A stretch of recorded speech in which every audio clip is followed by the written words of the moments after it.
Hi, ఈరోజు మనం శ్రీ బాలసుబ్రహ్మణ్యేశ్వర స్వామి వారి ఆలయం గురించి తెలుసుకుందాం. ఈ ఆలయం కృష్ణా జిల్లా మోపిదేవి మండలం మోపిదేవి గ్రామంలో ఉంది. ప్రతిరోజు ఇతర ప్రాంతాల నుండి భక్తులు ఈ ఆలయానికి వస్తుంటారు. ఈ ఆలయం ఆంధ్రప్రదేశ్లోని విజయవాడ నుండి దాదాపు 70 కిలోమీటర్ల దూరంలో ఉంది. దక్షిణ భారతదేశంలోని ప్రముఖ షణ్ముఖ దేవాలయాల్లో ఇది ఒకటి. దీన్ని అగస్త్య మహర్షి ప్రతిష్ఠించినట్టు స్కంద పురాణంలో పేర్కొన్నారు. స్కంద పురాణంలోని సహ్యాద్రి ఖండంలో కృష్ణానది మహాత్మ్యం, మోపిదేవి క్షేత్ర మహిమల గురించి పేర్కొన్నారు. అగస్త్య మహర్షి వింధ్యుడి గర్వమణచడానికి తప్పనిసరి పరిస్థితుల్లో వారణాసిని వదిలిపెట్టాల్సి వచ్చింది. భార్య లోపాముద్రతో కలిసి అగస్త్యుడు కాశీ నుంచి బయలుదేరాడు.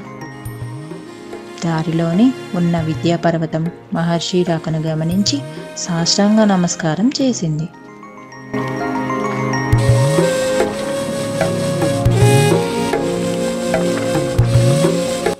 తాను మళ్ళీ వచ్చే వరకు అలాగే ఉండాలని శాసించిన అగస్త్యుడు దక్షిణ పాదం చేరుకున్నారు. పవిత్ర గోదావరి ప్రాంతానికి పునీతం చేసి కృష్ణానది తీరంలోకి అడుగుపెట్టారు ఆ పుణ్య దంపతులు.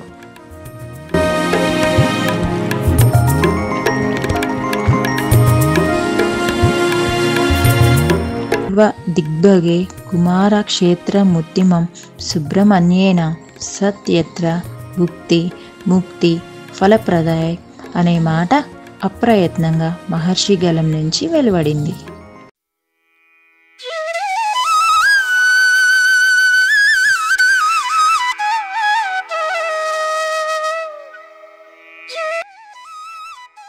దీంతో ఆ ప్రదేశమంతా పుట్టలతో నిండిపోయింది.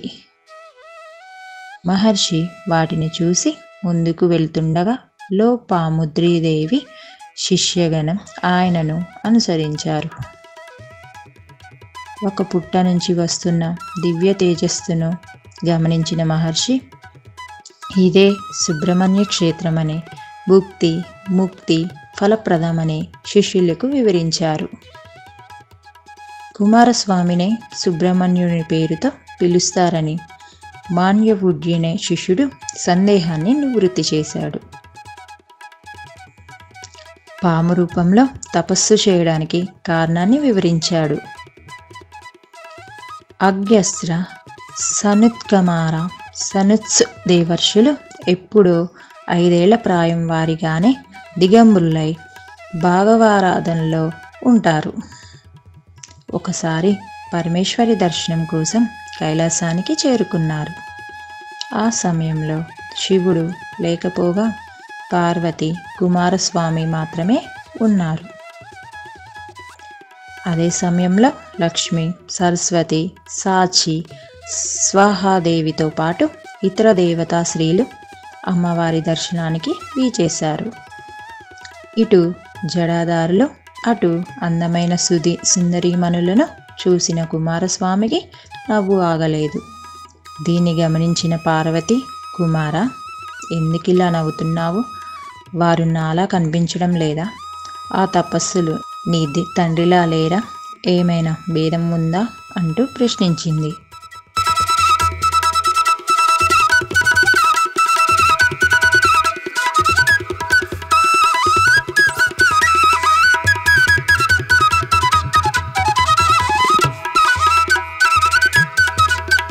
తల్లి మాటలకు లోలోన పశ్చాత్తాపం చెందిన కుమారస్వామి ఆమె పాదాలపై వాలి క్షమాపణ వేడుకున్నాడు. ఆమె వారించినా వినకుండా తపస్సుకు బయలుదేరాడు.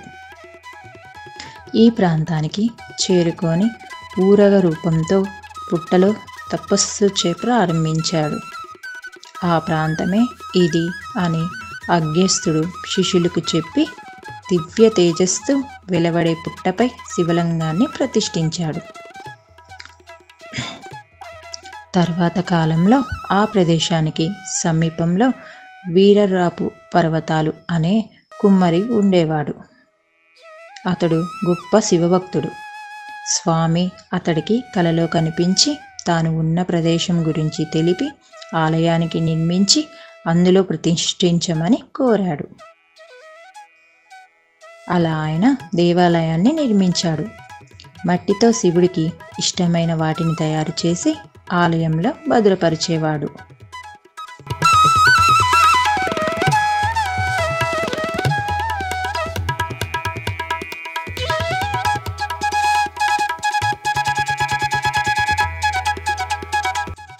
ఈ పుణ్యక్షేత్రాన్ని మోహినీపురంతో పిలిచేవారు. కాలక్రమేణా మోపీదేవిగా స్థిరపడింది.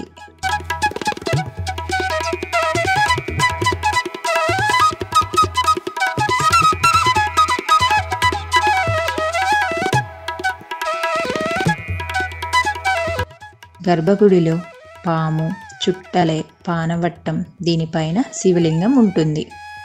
ఈ పానవట్టం కిందే ఉండే రంధ్రంలోనే అభిషేకం, అర్చన సమయాల్లో పాలు పోస్తారు.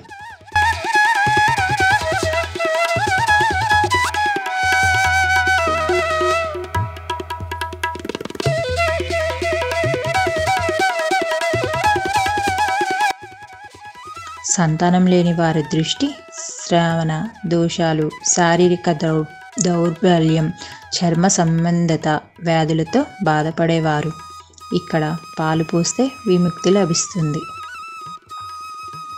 అలాగే విద్య, ఐశ్వర్యాభివృద్ధి కలుగుతుంది. దీంతోపాటు నాగదోషం, వివాహం ఆలస్యమయ్యే యువతీ యువకులు ఇక్కడ ప్రత్యేక పూజలు చేయించుకుంటారు.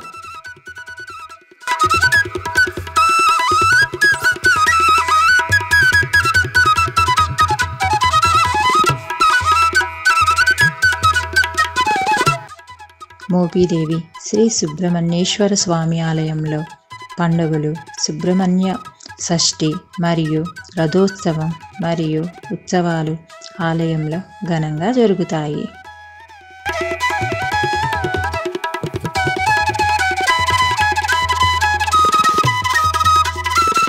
సుబ్రహ్మణ్యేశ్వర స్వామి ఆలయంలో సుబ్రహ్మణ్య షష్ఠి ఉత్సవాలు జరుగుతాయి.